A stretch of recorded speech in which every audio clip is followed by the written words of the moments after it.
Video को like और comment करें ताकि अगले एपिसोड में मैं अपने एफर्ट्स लगा सकूं। मुझे विश्वास नहीं हो रहा, बंटिया बोलते हुए आगे बढ़ने ही वाला था। बॉस, शांत हो जाओ, शांत हो जाओ। ये दोनों अजीब है, चलो इसे भूल जाओ। तभी एक वफादार साथी ने बंटिया को एक तरफ खींचकर मना किया। हालांकि उसके समझाने का कोई फायदा नहीं हुआ। पहले तो अपने साथियों के बेढंगे प्रदर्शन की वजह से आसपास के लोग उसका मजाक उड़ा चुके थे।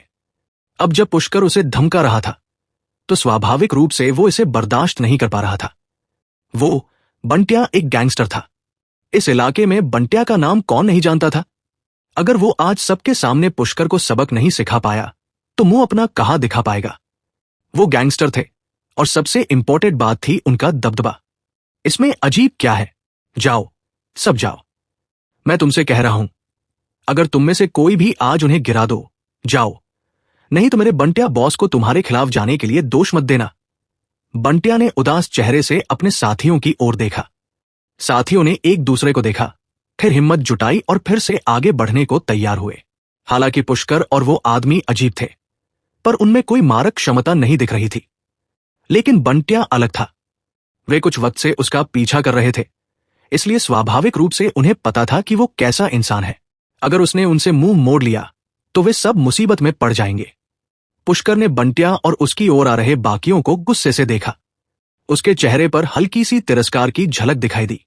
पिछली 2 बार वो बस एक नौसिखिया था, जादू की शक्ति को परख रहा था। 2 बार जादू का प्रयोग करने के बाद जादू की उसकी समझ और गहरी हो गई थी। ये लोग अच्छे लोग नहीं थे, इसलिए उन्हें सबक सिखाने में उसे कोई आपत्ति नहीं थी। पुष्कर के होंठ फिर से हिले और उसके हाथ में धीरे धीरे हवा का झोंका घुल गया। जब बंटिया और बाकी लोग उसके पास आने ही वाले थे तो उसने अपनी हथेली को थोड़ा सा हिलाया। हालांकि यह हरकत अभी भी बहुत सूक्ष्म थी और आसपास किसी ने इसे देखा नहीं। फिर मूल वायु जादू विंड ब्लेड बना और तेजी से बंटिया और बाकी लोगों की ओर बह गया। पुष्कर की हरकतें रुकी नहीं। उसने लगातार कुछ विंड ब्लेड छोड़ी और निशाने पर बंटिया और बाकी लोगों की कमर थी। अगर रेड मून साम्राज्य के लोग पुष्कर की हरकतें देखते तो वे जरूर हैरान होते और उसे प्रतिभाशाली कहते। ऐसा इसलिए था क्योंकि रेड मून साम्राज्य में केवल उच्च स्तरीय और यहां तक कि सर्वोच्च स्तर के जादूगर ही तुरंत जादू छोड़ सकते थे। अगर दूसरे लोग लगातार एक ही जादू छोड़ना चाहते तो एक गैप पैदा हो जाता। हालांकि पुष्कर तुरंत जादू नहीं कर सकता था, लेकिन वो लगातार एक ही जादू कर सकता था। जब तक उसके शरीर में मन था, वो लगातार एक ही जादू कर सकता था। हालांकि पुष्कर को यह बात साफ तौर पर पता नहीं थी। उसे अब भी इस बात का अफसोस था कि वो तुरंत जादू नहीं छोड़ सकता। इस तरह उसकी चाल तेज हो जाती और उसकी युद्ध शक्ति और भी मजबूत हो जाती। लेकिन अब एक ही जादू का लगातार इस्तेमाल करना उसकी नजर में नॉर्मल बात थी। आखिरकार उसके शरीर में अभी भी जादू था। बच्चे, भाड़ में जाओ। बंटिया सबसे पहले पुष्कर के सामने पहुंचा। हालांकि पुष्कर अभी भी शांत भाव से वहीं खड़ा था। बंटिया बॉस को लगा कि पुष्कर डर गया है। ध्यान से पुष्कर के पीछे खड़ी सपना चिंतित होकर चिल्लाई। उसका चेहरा चिंता से भरा था और उसकी आंखें बंद होने से नहीं रुक रही थी। ऐसा इसलिए था क्योंकि वो पुष्कर को दूसरे पक्ष द्वारा पिटते हुए नहीं देख सकती थी। हालांकि पुष्कर ज्यादा चिंतित नहीं था। ऐसा इसलिए था क्योंकि उसके पास अभी भी कुछ जादुई मंत्र थे जिनका उसने इस्तेमाल नहीं किया था। हालांकि वे सभी साधारण जादुई मंत्र थे, लेकिन अगर वो उनका सही इस्तेमाल करता तो बंटिया और बाकियों से निपटना उसके लिए कोई बड़ी बात नहीं होती। बंटिया की मुट्ठियां पहले से ही उठी हुई थी। हालांकि उसे तुरंत अपने शरीर के निचले हिस्से में ठंडक महसूस हुई। आसपास के लोग चिल्ला उठे। फिर उसे लगा कि उसके पैर लड़खड़ा रहे हैं और उसका शरीर बैलेंस खो रहा है। हालांकि उसका प्रदर्शन अपने साथियों से कहीं बेहतर था। हालांकि उसका बैलेंस बिगड़ गया था, फिर भी उसने तुरंत खुद को संभाल लिया। शरीर को स्थिर करने के बाद बंटिया अपने शरीर के निचले हिस्से को देखने से खुद को रोक नहीं पाया। उसने देखा कि उसकी जैकेट, पतलून और अंडरवियर सब किसी वक्त उतार कर उसके पैरों से नीचे आ गए थे।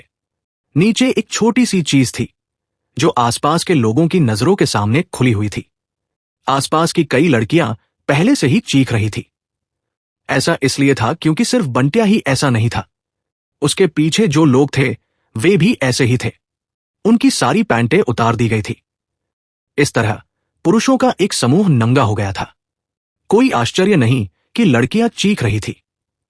चीखने के बाद उन्होंने आंखें बंद कर ली या आंखों पिया रखे हाथ की गैप से झांक कर देखा। यह हर इंसान में अलग अलग था। ये फिर से हो रहा है, ये फिर से हो रहा है। बंटिया के साथियों में से एक चिल्लाया। मैंने तुमसे कहा था, ये दोनों अजीब हैं, वे अजीब हैं। जब बंटिया ने अपनी पैंट ऊपर खींची तो उसने पाया कि उसके सारे साथी भाग गए थे। वे भागते हुए चीख रहे थे। जाहिर है वे डरे हुए थे। बंटिया की चीजों को स्वीकार करने की क्षमता काफी मजबूत थी। हालांकि अब वो पुष्कर और वरुण को भी कुछ हैरानी से देख रहा था। उसे समझ नहीं आ रहा था कि अभी जो घटना हुई है वो उनकी वजह से हुई है या नहीं। अगर थी तो ये दोनों लोग वाकई थोड़े डरावने थे। उसने अंडरवर्ल्ड में घुल मिलकर सुना था कि कुछ काबिल लोग ऐसे काम कर सकते हैं जो आम लोग नहीं कर सकते। पहले उसे इसकी परवाह नहीं थी, लेकिन अब लग रहा था कि आज शायद उसका सामना उनमें से एक दो से हो ही गया होगा। क्या तुम भी अपने साथियों की तरह भाग जाना चाहते हो? पुष्कर ने देखा कि बंटिया के चेहरे पर पीछे हटने का भाव था, इसलिए वो आगे बढ़ा और बोला। बंटिया ने पुष्कर को कुछ अनिश्चितता से देखा। अब लग रहा था कि अगर अभी जो हुआ वो सच में दूसरे पक्ष ने किया है तो वो इसी इंसान का होना चाहिए। दूसरे इंसान के चेहरे पर घबराहट थी। जाहिर है उसने तो नहीं किया था। तुम क्या चाहते हो? बंटिया ने गहरी आवाज में पूछा। क्या मतलब है तुम्हारा? मैं क्या चाहता हूं? क्या तुम हमारे साथ कुछ करना ही नहीं चाहते थे? पुष्कर ने कहा। उसे इस बात का डर नहीं था कि सामने वाला नाराज हो जाएगा। खैर, उसके पास एक बैकअप प्लान था। आज की घटना मेरी गलती थी। चलो फिर मिलते हैं। हालांकि उसे कोई चोट नहीं आई, लेकिन बंटिया को डर था कि दूसरे पक्ष के पास कोई और प्लान है। दूसरा पक्ष अभी रुका हुआ था। अगर ऐसा था तो अगर वो और हंगामा मचाता रहा तो मुसीबत मोल ले लेगा। और तो और उसके साथी अब भाग चुके थे। उसे अब और रुकने की जरूरत नहीं थी। छोड़ना चाहते हो? चलो, जाने से पहले मेरे दो दोस्तों से माफी मांग लेते हैं, पुष्कर ने कहा। बंटिया का चेहरा अनिश्चित था क्योंकि उसने बहुत कुछ सहा था। वो दोबारा माफी मांगना स्वीकार नहीं कर सकता था। हालांकि पुष्कर की चाल के बारे में सोचकर वो बिना किसी की नजर में आए उसकी पैंट काटने में कामयाब रहा। इससे वो बहुत डर गया। अगर पुष्कर ने थोड़ा और नीचे काटा होता तो वो कभी किसी लड़की को अपना मुंह नहीं दिखा पाता। आई एम सॉरी, बंटिया ने रूहानी और सपना से कहा। वो गधा नहीं था। वो जानता था कि वो पुष्कर का प्रतिद्वंदी नहीं था, इसलिए वो आमने सामने नहीं लड़ेगा। वो अभी के लिए अपना सिर झुकाना स्वीकार कर सकता था। हालांकि इसका मतलब यह नहीं था कि वो वास्तव में अपना सिर झुकाने को तैयार था। इसके विपरीत पुष्कर ने उसे जो अपमान दिया, उसने उसे पुष्कर को अपने दिल में गहराई से याद दिलाया। भविष्य में जब भी मौका मिलेगा वो पक्का बदला लेगा। वो एक खलनायक था। चले जाओ, पुष्कर ने कहा। उसने दूसरे पक्ष की आंखों में भी अनिच्छा देखी। हालांकि उसके सामने उसके पास कोई और रास्ता नहीं था। वो वास्तव में उसे सबके सामने नहीं मार सकता था। ये अजीब था। इसके अलावा वहां सिक्योरिटी पहले ही आ चुकी थी। अगर वो लगातार परेशानी खड़ी करता रहा तो सिक्योरिटी गार्ड कार्रवाई करेंगे। बेशक, इससे भी इंपॉर्टेंट बात यह है कि अभी कुछ जादुई मंत्र डालने के बाद उसके शरीर की जादुई शक्ति लगभग खत्म हो गई थी। वो धीरे धीरे ठीक हो रहा था। अगर बंटिया और उसके लोग अभी भी कार्रवाई करना चाहते थे तो पुष्कर कुछ नहीं कर सकता था। इसलिए वो पहले दूसरे पक्ष को ही डराकर भगा सकता था। बंटिया कुछ अनिच्छा के साथ चला गया। वो असल में इस एरिया में घुल मिल गया था, लेकिन आज उसने सभी के सामने अपना चेहरा खो दिया। उसे अपने दिल में अच्छा महसूस नहीं हुआ। हालांकि अब उसके पास पुष्कर से निपटने का कोई रास्ता नहीं था। इसके अलावा पुष्कर के साधनों को लेकर उसके दिल में अभी भी डर का निशान था। इसलिए भले ही वो अनिच्छुक था, वो पहले सिर्फ पीछे हट सकता था। तुमने ये कैसे किया? बंटिया और बाकी लोग चले गए। जब देखने के लिए कोई नाटक नहीं बचा तो बार में बैठे लोग अपने अपने कामों में लग गए। पूरा बार नॉर्मल हो गया। जब उन सिक्योरिटी गार्डों ने देखा कि कोई भी परेशानी पैदा नहीं कर रहा है तो वे सीधे नहीं आए और चले गए। हालांकि वरुण, रूहानी और सपना साफ साफ इस मामले को इतनी आसानी से नहीं भूले। इसलिए जब बाकी लोग चले गए तो वरुण पुष्कर से पूछने के लिए इंतजार नहीं कर सका। बेशक वरुण ने अभी विपरीत लोगों की सिचुएशन देखी। पहले तो वो कुछ समझ नहीं पाया जब वे अचानक गिर पड़े। बाद में जब उन्होंने चिल्लाकर कहा कि वे अंधे हैं तो उसे अजीब लगा। हालांकि जब आखिरी कुछ लोगों की पैंट एक ही वक्त में गिर गई तो चाहे वो कितना भी मूर्ख क्यों न हो, उसे समझ में आ गया कि किसी ने कोई कदम उठाया होगा। ऐसा यहां कोई एक्सपर्ट नहीं था और उसके पास वो क्षमता नहीं थी। तब सिर्फ पुष्कर के पास ही यह संभावना थी। हालांकि उसे समझ नहीं आया कि पुष्कर ने यह कैसे किया। क्या ऐसा हो सकता है कि पुष्कर एक महान मार्शल आर्ट मास्टर था? ऐसा नहीं लग रहा था। यह तो बताने की जरूरत ही नहीं कि ऐसा कोई इंसान था भी या नहीं। अगर ऐसा था भी तो वो पुष्कर नहीं हो सकता था। वो अच्छी तरह जानता था कि पुष्कर किस तरह का इंसान था। दोनों कॉलेज के दोस्त थे और 4 साल तक एक ही हॉस्टल रूम में रहे। वो पुष्कर को कैसे नहीं जान सकता था? इसलिए जो समझ नहीं पा रहा था, उसे अपने दिल में पुष्कर से सवाल पूछना पड़ा। रूहानी और सपना ने भी पुष्कर को उत्सुकता से देखा। जाहिर है वे ये भी जानना चाहते थे कि अंदर क्या चल रहा था। मैंने ये कैसे किया? ये तो बस एक छोटी सी जादुई चाल है। ये बिल्कुल भी अच्छी नहीं थी। पुष्कर ने हल्के से कहा। जादुई चाल? कौन सी जादुई चाल इतनी शक्तिशाली है? आज मैंने पाया कि तुम बहुत बदल गए हो। तुम ज्यादा ऊर्जावान भी हो। अब तुम जादू भी कर सकते हो। मुझे ये मत कहना कि तुम इतने वक्त से लड़कियों का पीछा करने के बारे में सोच रहे हो। तुम खुद को साफ कर रहे थे और जादू सीख रहे थे। वरुण ने मुस्कुराते हुए कहा। क्यों? क्या मैं नहीं कर सकता? हालांकि ये जादू की चाल लोगों को डराने के लिए अच्छी है। अगर ये सचमुच लड़ाई है तो ये बेकार है। नहीं तो क्या तुमको लगता है कि मैं उन्हें इतनी आसानी से जाने दूंगा? तुमने उनकी आंखों में अनिच्छा भी देखी। पुष्कर ने कहा। अगर मुझ में सचमुच क्षमता है तो मैं पक्का उन्हें सबक सिखाऊंगा। ये सच है। पहली नजर में वे लोग अच्छे लोग नहीं लगते। अगर तुम उनसे ज्यादा शक्तिशाली हो और उन्हें तब तक पीटते हो जब तक वे डर न जाए, तो ये अच्छी बात है। नहीं तो वे तुम्हें जाने नहीं देंगे। हालांकि हम यहां अक्सर नहीं आते हैं, इसलिए ये कोई बड़ी बात नहीं है, वरुण ने कहा। यही कारण है, पुष्कर ने सहमति में कहा। ठीक है, तुम बच्चे, मैंने शुरू में सोचा था कि चूंकि तुम इतने लंबे वक्त से सिंगल हो, इसलिए मैं इस समस्या को सुलझाने में तुम्हारी मदद करूंगा। मुझे उम्मीद नहीं थी कि तुम बच्चे कुछ तरकीबें अपना चुके हो और लड़कियों को धोखा देने के लिए तैयार हो। वरुण ने अपने बगल में खड़े सपना की ओर देखा और मुस्कुराते हुए पुष्कर से कहा। सपना ने वरुण की नजरों को महसूस किया और उसका चेहरा थोड़ा शर्मिला था। जाओ, अपना ख्याल रखो। मैं कहता हूं, ब्यूटी रूहानी, तुम्हें भविष्य में इस बच्चे पर नजर रखनी होगी। उसे बाकी लड़कियों को नुकसान पहुंचाने का मौका मत दो, पुष्कर ने रूहानी से कहा। उसका बाकी लड़कियों को नुकसान पहुंचाने से मेरा कोई लेना देना नहीं है। वो मेरे लिए कोई नहीं है, रूहानी ने ऐसे कहा जैसे कुछ हुआ ही ना हो। मत सुनो बेबी, उसकी बकवास मत सुनो। क्या मैं उस तरह का इंसान हूं? मैं वफादार और लॉयल होने के लिए पॉपुलर हूं। मैं पक्का फ्यूचर में सिर्फ तुम्हारे लिए अच्छा रहूंगा। मेरी नजर में बाकी लड़कियां गुलाबी कंकाल मात्र है, वरुण ने तुरंत रूहानी से कहा। अरे, मैं कहता हूं, तुम दोनों को फ्लर्ट करते वक्त किसी बात पर ध्यान देना चाहिए। यहां अभी भी लड़कियां हैं, पुष्कर ने याद दिलाया। रूहानी वरुण और पुष्कर के शब्दों से थोड़ा शर्मिंदा थी। उसने वरुण को धीरे से मारा, लेकिन उसने खंडन नहीं किया। ऐसा लग रहा था कि डांस के बाद दोनों के बीच का रिश्ता एक कदम और आगे बढ़ गया।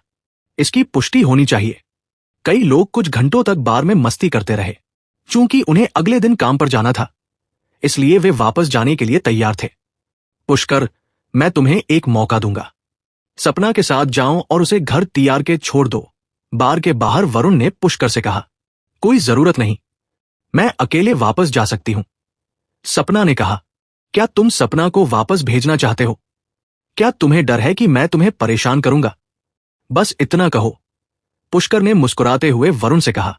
इसके बाद उसने सपना की ओर मुड़कर कहा, बहुत देर हो चुकी है। आपके लिए अकेले जाना थोड़ा खतरनाक हो सकता है। मैं तुम्हें वापस छोड़ दूंगा, लेकिन मेरे पास कार नहीं है। मैं सिर्फ टैक्सी ले सकता हूं।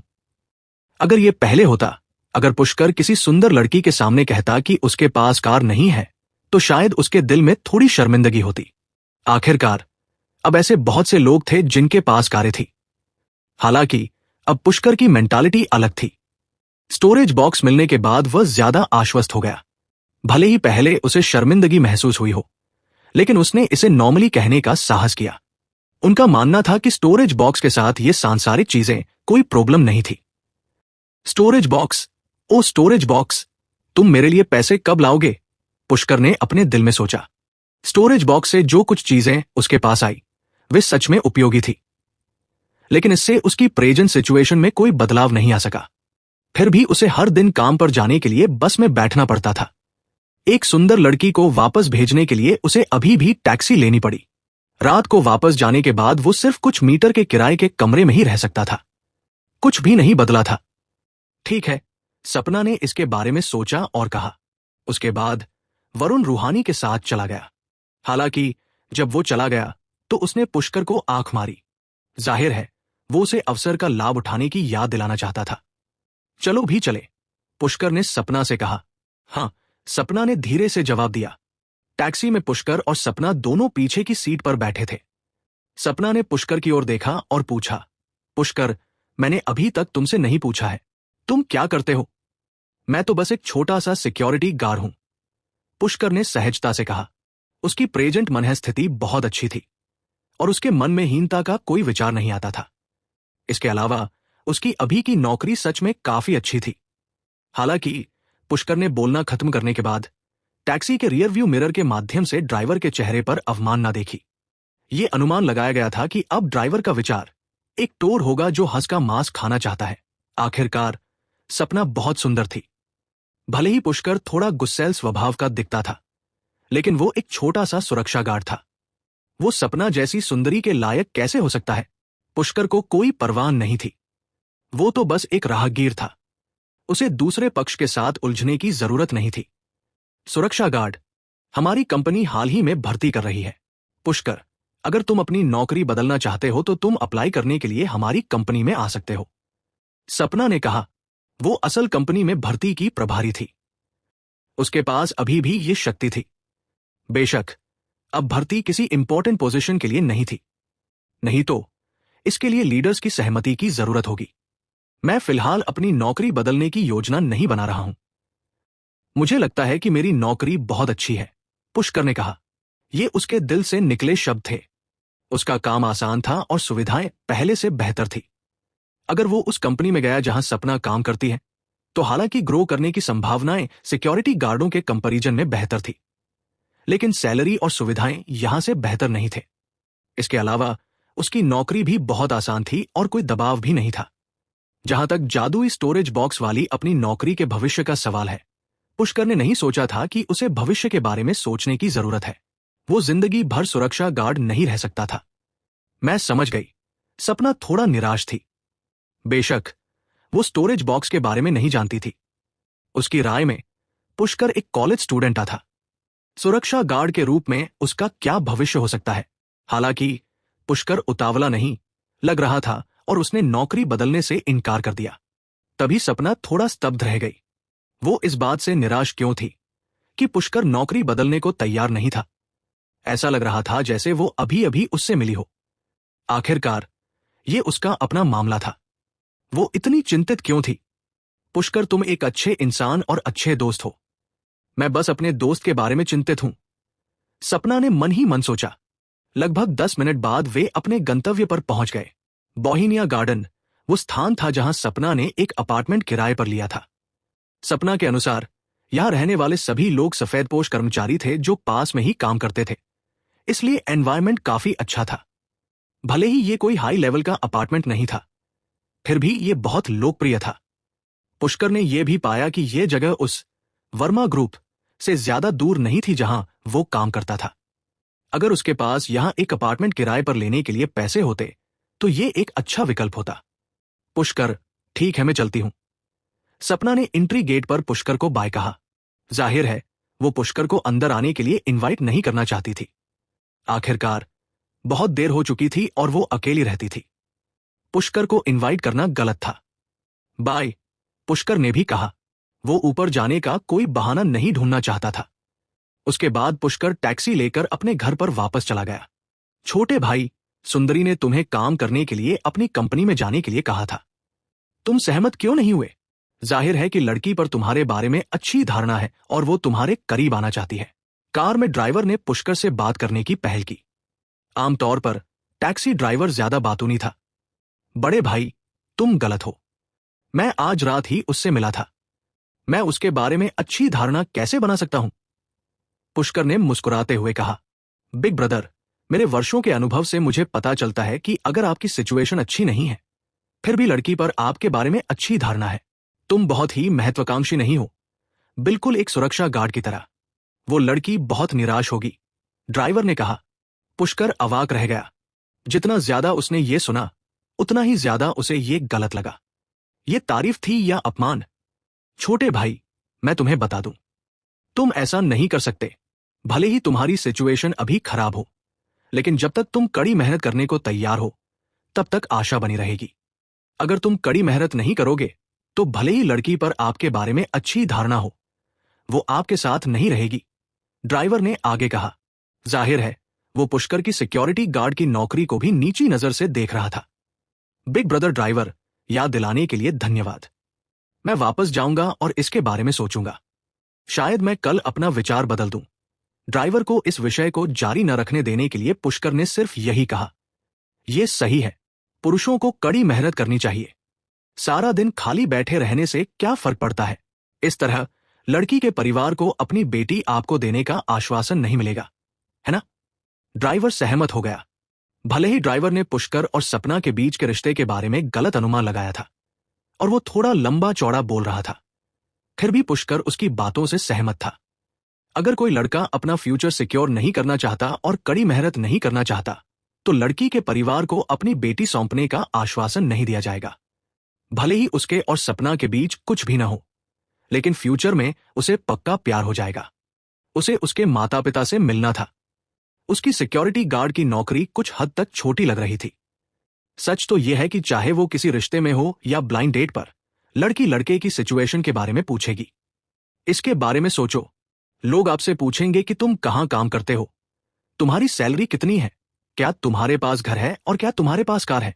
तुम कैसे जवाब दोगे? इसलिए अगर उन्होंने इसके बारे में इस तरह से सोचा, तो पुष्कर को अभी भी कुछ तात्कालिकता का एहसास था।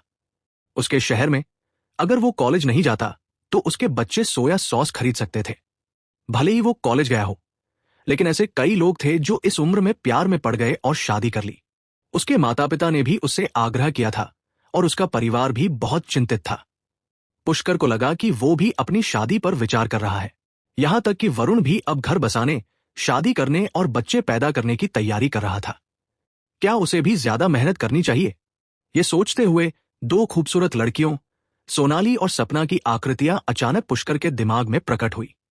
ये कहा जा सकता है कि ये दोनों सबसे खूबसूरत लड़कियां थी जिन्हें उसने कभी देखा था। इसके अलावा उन दोनों का स्वभाव अच्छा था और वे गर्लफ्रेंड या पत्नी बनने के लिए बहुत अच्छी थी।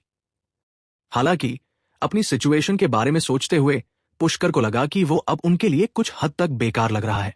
क्या होगा आगे जानने के लिए सुनते रहिए Pushkar the honour of box आपके दोस्त सात्विक के साथ, सिर्फ सात्विक स्टोरीज यूट्यूब चैनल पर।